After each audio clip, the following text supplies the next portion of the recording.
Cheque bounce case जो है वो बहुत ही टेक्निकल केस है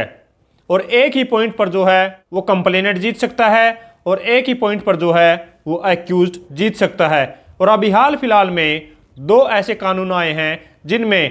टेक्निकल ग्राउंड पर एक्यूज्ड दोनों ही केसेस को जीत गया और जो कि एक्यूज्ड के लिए चेक बाउंस केसेस में बहुत ही बड़ी खुशखबरी है। सो फ्रेंड्स, जानेंगे आज की इस वीडियो में क्या है वो नए कानून जो कि अपराधी के फेवर में आए हैं। सो फ्रेंड्स, मैं हूं एडवोकेट मोहित और आप देख रहे हैं हमारा चैनल मोहित सिंह रोहल। अगर आपने ये चैनल अब तक सब्सक्राइब नहीं किया तो चैनल को सब्सक्राइब कर लीजिए क्योंकि चेक से रिलेटेड बहुत ही बड़ा कंटेंट इस चैनल पे आने वाला है। सो फ्रेंड्स, बिना किसी देरी के चलिए वीडियो शुरू करते हैं।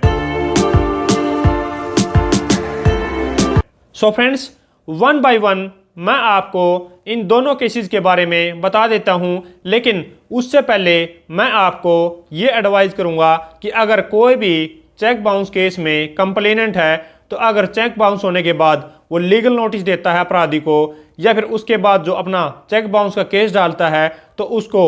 लीगल नोटिस में जो भी कंटेंट्स है या फिर चेक नंबर है या ईयर है या फिर अमाउंट है या फिर जो भी चेक बाउंस का केस डालता है उसमें भी जो भी कंटेंट्स है चेक बाउंस के केस के उसको जो है वो माइन्यूटली देख लेना चाहिए कि उसमें कोई भी गलती नहीं है या फिर टाइपोग्राफिकल कोई भी एरर नहीं है। तो माइन्यूटली चेक करके ही उसको साइन करने चाहिए और उसके बाद ही उसको कोर्ट में फाइल करना चाहिए, नहीं तो अपराधी जो है वो टेक्निकल ग्राउंड पर उन केसेस को जीत सकता है। और ऐसा ही हुआ इन दोनों केसेस में। तो एक केस जो है वो है ऑनरेबल सुप्रीम कोर्ट का और जो दूसरा केस है वो है honourable Punjab and Haryana high court का। तो सबसे पहले मैं आपको बता देता हूं कि ऑनरेबल सुप्रीम कोर्ट का जो केस है उसमें क्या हुआ था। तो इस केस में जो चेक का ईयर था वो गलत लिखा गया था और इसी वजह से अपराधी ने जो है वो ऑब्जेक्शन ले लिया और यहाँ से जो ट्रायल कोर्ट है वहाँ से इसका झगड़ा शुरू होकर वो गया ऑनरेबल हाई कोर्ट तक। ऑनरेबल हाई कोर्ट में जो अमेंडमेंट की पिटीशन लगाई गई कि हमें जो है इसकी करेक्शन के लिए अलाउ किया जाए, तो यहाँ पर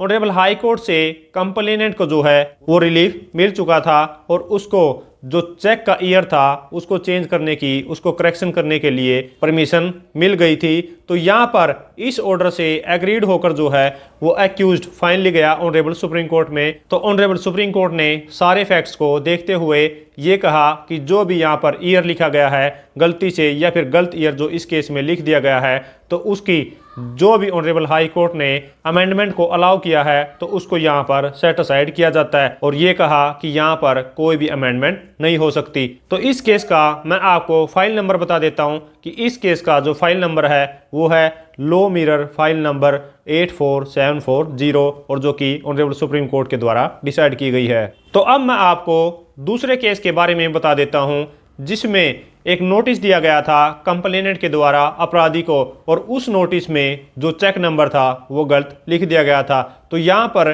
ट्रायल कोर्ट में इसी बात पर जो है वो झगड़ा शुरू हो गया कि ये जो चेक नंबर है वो गलत है और ये झगड़ा जो ट्रायल कोर्ट से शुरू होकर honourable Punjab and Haryana high court तक पहुंच गया और यहाँ पर भी कंप्लेनेंट के द्वारा ये कहा गया कि ये गलती से चेक नंबर जो है वो अलग लिखा गया है और कंप्लेनेंट ने इस पॉइंट पर काफ़ी सारे आर्ग्यूमेंट्स किए, लेकिन आर्ग्यूमेंट्स को सुनने के बाद जो है honourable Punjab and Haryana high court ने ये कहा कि यहाँ पर जो नोटिस है उसमें चेक नंबर जो है वो गलत लिखा गया है। तो यहाँ पर एक्यूज के खिलाफ कोई भी कंप्लेंट जो है वो नहीं बनती है और ट्रायल कोर्ट ने जो एक्यूज को बुरी किया है वो बिल्कुल ही ठीक किया है। तो इस केस का भी मैं आपको फाइल नंबर बता देता हूँ जिसका फाइल नंबर है लो मिरर फाइल नंबर 84698 और ये केस जो डिसाइड किया गया है वो डिसाइड किया गया है honourable Punjab and Haryana high court द्वारा। सो फ्रेंड्स, ये है वो दो नए कानून जो कि अपराधी के फेवर में आए हैं और इन कानून से जो है वो कंप्लेनेंट को सीख लेनी चाहिए कि अगर कभी भी